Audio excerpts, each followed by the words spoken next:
సోదరులారా అందరికీ నమస్కారం. ప్రపంచవ్యాప్తంగా 11.3% మంది ఆకలి రాజ్యంలో ఉన్నారు, ఆకలితో బాధపడతా ఉన్నారు. సో అదేవిధంగా సంవత్సరానికి 90 లక్షల మంది ప్రపంచవ్యాప్తంగా చనిపోతూ ఉన్నారు. దాదాపుగా 3 లక్షల మంది ఇందులో 5 సంవత్సరాల పిల్లలు ఉన్నారు. ఇది చాలా బాధాకరం. ఇక ఇండియాకి సంబంధించి మనం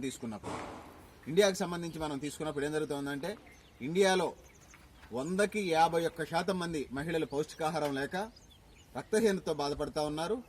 ఇది నేను చెప్పేది కాదు, లేకపోతే న్యూ లక్ష్య స్వచ్ఛంద సంస్థ చెప్పేది కాదు. 2000 జాతీయ ఆరోగ్య సర్వే ప్రకారం భారతదేశంలో 19 కోట్ల మంది ప్రజలు ఆకలితో అలమటిస్తున్నారు, బాధపడుతున్నారని తెలియజేస్తా ఉన్నారు.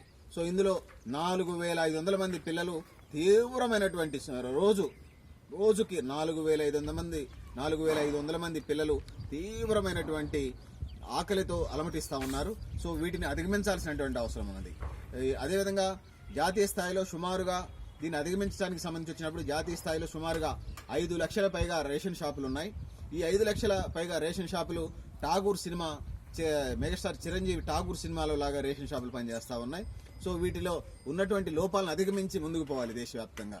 నేను ఇంకొక సర్వే రిపోర్ట్ చెప్తాను, దీనికి అనుబంధంగా ఉన్నది. ఈ 5 లక్షల రేషన్ షాపులకు సంబంధించి ఎలా పనిచేస్తున్నాయని వచ్చినప్పుడు 6 రాష్ట్రాల సర్వే ప్రకారం వాళ్ళు ఏం చెప్తున్నారంటే, పూర్తిగా రేషను 22% మందికి పూర్తి స్థాయిలో అందుతా ఉన్నది. 22% మంది మహిళలకి కొంత అందుతా ఉన్నది. 14% మంది రేషన్ షాపులకు సంబంధించి వచ్చినప్పుడు 14% మందికి పూర్తి స్థాయిలో అందుతా ఉంది. అటు 22% అందే, కొంత మెరుగ్గా అందేటువంటి 22% కానీ, ఇటు పూర్తిగా అందే 14% మనం తీసుకున్నప్పుడు ఈ 14-22% టోటల్ క్యాలిక్యులేట్ చేసినప్పుడు, లెక్కించినప్పుడు 36% మందికి రేషను సంపూర్ణంగా పైన ప్రభుత్వం ఇచ్చినటువంటిది ఏదైతే ఉందో 100% ఈ 36% మందికి అందుతా ఉంది. మిగిలినటువంటి 64% మందికి సంబంధించి మిగిలిన 64% మంది రేషన్ కార్డుల రూపం చూసుకున్నా, కుటుంబాల రూపం తీసుకున్నా, మిగిలిన 64% మందికి ఇది అందటం లేదు. తద్వారా పౌష్టికాహార లోపాలు ఎదురవుతున్నాయి, మరణాలు ఎదురవుతా ఉన్నాయి, ఆకలి రాజ్యంలో అలమటిస్తా ఉన్నారు. వీటిని అధిగమించడానికి ఈ ఠాగూర్ సినిమా రేషన్ డాలర్ల సిస్టమ్ ఏదైతే ఉందో, మెగాస్టార్ చిరంజీవి తీసిన ఠాగూర్ సినిమాలో రేషన్ షాప్ డీలర్ల లాగా ఉన్నటువంటి పరిస్థితిని అధిగమించాలి. ఏ వ్యవస్థలోనైనా, ఏ సిస్టంలోనైనా పథకాలు ప్రారంభించినప్పుడు ఆ లోపాలు ఉంటాయి. లోపభూయిష్టంగా ఉన్నటువంటి వ్యవస్థని మనం బాగు చేసుకోవాలి. ఆ సిస్టాన్ని, ఆ విధానాన్ని మార్చుకుంటూ మరింత మెరుగైన, మరింత పారదర్శక కలిగినటువంటి ప్రజలకి 100% అందడం ద్వారా ఈ పేదరికం పోతుంది, పౌష్టికార లోపం పోతుంది. వాళ్ళు ఆరోగ్యంగా ఉండటం వల్ల ఆరోగ్యవంతమైన భారతదేశం ఉంటుంది. ఆరోగ్యవంతమైన భారతదేశం ఉండటం వల్ల వాళ్ళు పనిచేయడానికి ఆస్కారం ఉంటుంది. వాళ్ళ నచ్చినటువంటి రంగం, అటు వ్యవసాయ రంగం, పారిశ్రామిక రంగం, ఇంకొక రంగం, ఏ రంగాన్ని తీసుకున్నా ఆయా రంగాల్లో పనిచేయటం వల్ల దేశం ఉత్పత్తి జరుగుతూ ఉంది. ఉత్పత్తి జరగటం వల్ల దేశం అభివృద్ధి జరుగుతుంది.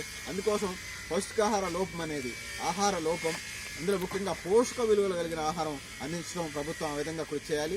ఇప్పుడు చేస్తున్నటువంటి రేషన్ షాప్ విధానాన్ని అన్నటువంటి లోపాలను అధిగమించి ముందుకు పోవడం ద్వారా దేశంలో ఆకలి రాజ్యాలు ఉండవు, ఆకలితో అలమటించే వాళ్ళు ఉండరు, ఆకలితో మరణించే వాళ్ళు ఉండరు. ఆ విధంగా ముందుకు పోవడం ద్వారా దేశం ఆరోగ్యవంతమైన భారతదేశం అవుతుంది, అభివృద్ధి చెందినటువంటి భారతదేశం అవుతుంది. అలాంటి భారతదేశాన్ని కోరుకుంటా ఉన్నాం. అలాంటి భారతదేశం ఉండాలని కలలుగంటా ఉన్నాం.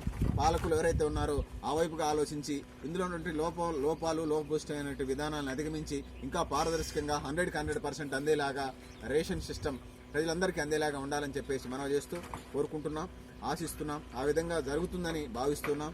నేను మీ గరిడేపల్లి సత్యనారాయణ, న్యూ లక్ష్య స్వచ్ఛంద సంస్థ.